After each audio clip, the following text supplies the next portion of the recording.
Welcome back. If you're here, you probably want to really understand important ideas, figure out what's new, but, without feeling totally overwhelmed. Yeah, exactly. We try to Mhm. cut through the noise. And today we're diving into something quite significant, I think, a shift in how we're thinking about our well-being. hmm Moving towards actively building mental wellness. Right, not just fixing problems after they appear. Precisely.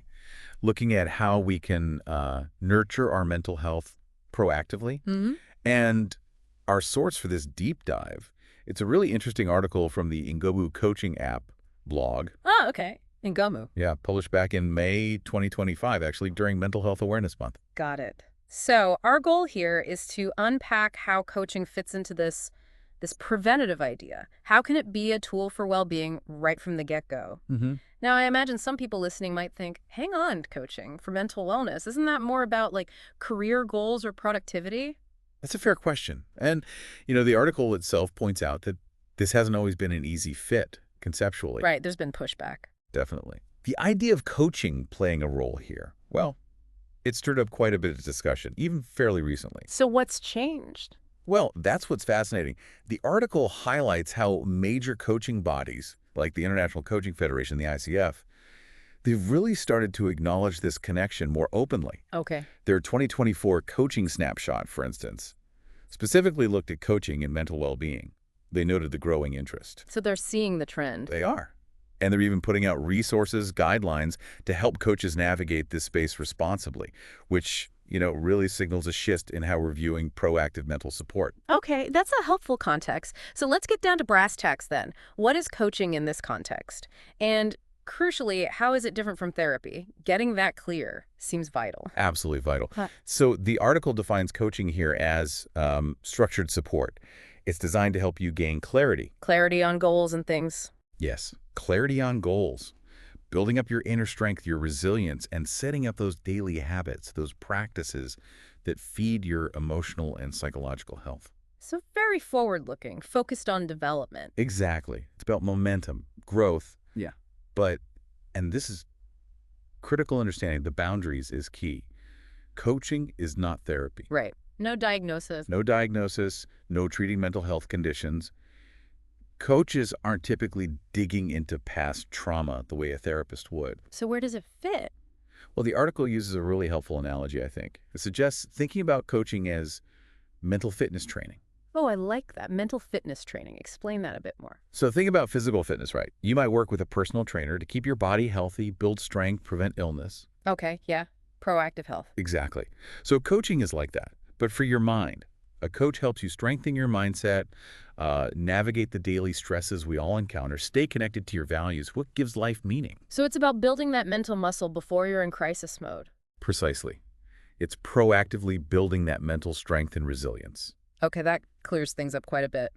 So if coaching is this mental fitness training, what are the specific ways it helps prevent issues from, well, spiraling? The article laid out a few key areas. It did. And these really show the preventative power. First off, stress management. Always a big one. Huge. Coaches can work with you to identify your specific stress triggers, what sets you off, and then help you reframe those negative thought patterns that often just make stress worse. That internal monologue, yeah. Right. And then develop practical coping strategies, things you can actually use, sustain in your daily life. Yeah. It's about building that resilience before stress really takes hold. That sounds incredibly useful, just given, well, everything these days. What else? Second, accountability and routine. The article points out, and it's true, that a lack of structure or, just feeling adrift can really hit our emotional well-being hard. Definitely felt that. So a coach provides that external support, someone to help you stay on track, set up, and crucially maintain healthy routines. Like sleep, exercise, the basics. Your absolute fundamentals. Consistent sleep, regular movement, even carving out dedicated time for rest. These things are surprisingly powerful for mental health, but so easy to let slide. Tell me about it. Having that external nudge must make a difference. It really can. Then there's self-awareness and growth. Mhm. Coaching really encourages that process of looking inward, Which is hard to do alone sometimes. Very hard. It helps you spot those underlying beliefs, maybe things you don't even consciously realize are holding you back. And by understanding yourself better. Yeah, and the challenge is better. Exactly. Yeah. You're better equipped to navigate difficulties and make choices that genuinely support your well-being. Unlock your potential, really. That internal work, yeah, feels essential. It is.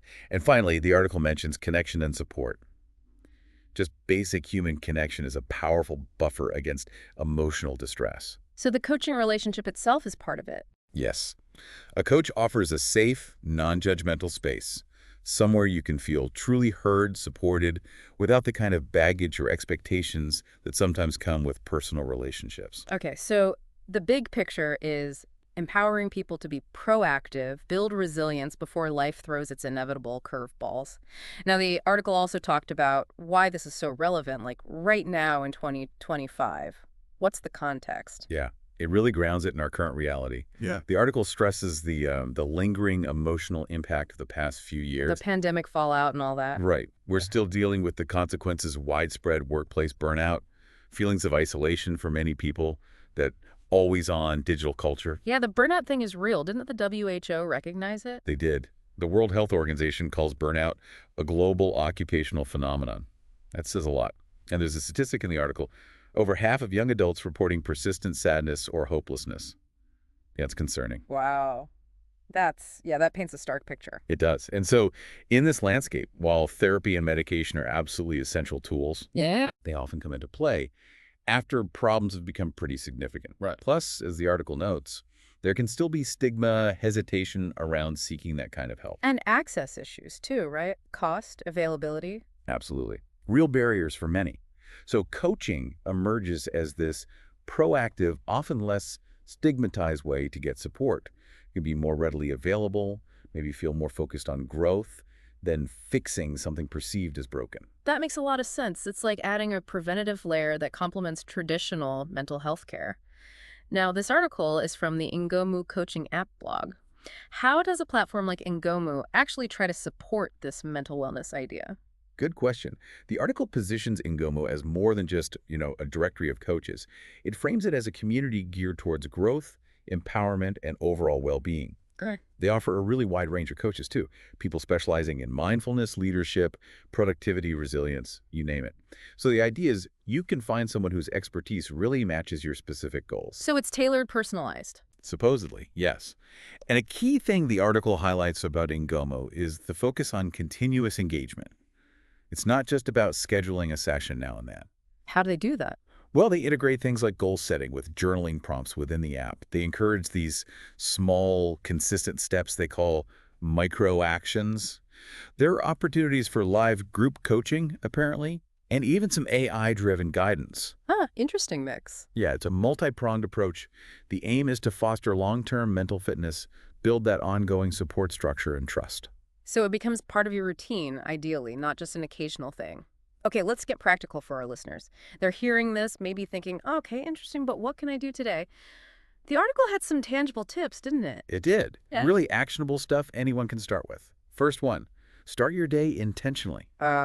Even just a few moments. Gratitude, maybe a short meditation, some light movement. It can genuinely set a more positive tone for the whole day. Yeah, I find even a quick walk outside makes a difference for me, if I manage it. Totally. The second tip, make a point to talk to someone regularly. A coach, sure, but also a mentor, a trusted friend. That human connection piece we talked about, so important. Mm-hmm. Keeping those lines open. Exactly. Then, setting boundaries. This is a big one. Oh, yeah. Hard, but necessary. So necessary. Protecting your time, your energy, learning to say no sometimes, consciously unplugging from screens and work. It's all vital for preventing burnout and keeping your balance. Guilty as charged on finding that hard. Most of us are. Yeah. But it's crucial. The article also stresses self-compassion. Being kind to yourself. Basically, yeah, treating yourself with the same understanding you'd give a friend who's struggling. We're often much harder on ourselves. True. And finally, investing in your growth. This isn't like a luxury item. It's essential maintenance for your mind. So that could be coaching, reading. Could be coaching, reading inspiring books, journaling, even just dedicated time for reflection, whatever works for you to keep learning and evolving. Really solid, practical advice. And for listeners who want to maybe explore more formally, the article listed some resources too. Yes, a helpful list. It mentioned Mental Health America. They have free screenings, toolkits, support groups. Good to know. Also, the National Alliance on Mental Illness, NAMI. They do great work in education, advocacy, and have helplines. Okay. Naturally, the Ingomu app itself was listed for finding coaches, Right. and then more general mindfulness apps like Headspace or Calm. Familiar names there. Right. And importantly, it also points towards finding local therapists or counselors, using platforms like Psychology Today, or just going through your regular doctor for when that more clinical support is needed. So a good range of options depending on what someone needs. Okay, as we wrap this up, what's the main takeaway here? The core message. I think the central idea is that mental wellness isn't just there. It's not just the absence of illness. It's something you actively build, cultivate through your everyday choices. Right, it's ongoing work. It is. And coaching, especially as it becomes more accessible through platforms like Ingomu, is emerging as a really valuable preventative tool in that process.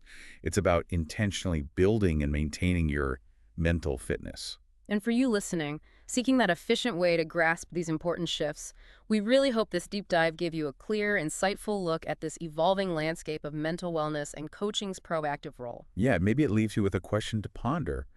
How might really investing proactively in your own mental fitness, whether that's through coaching or self-reflection or those daily habits, how might that shift things for you? Could it be the difference between just getting by and actually thriving? Something definitely worth thinking about.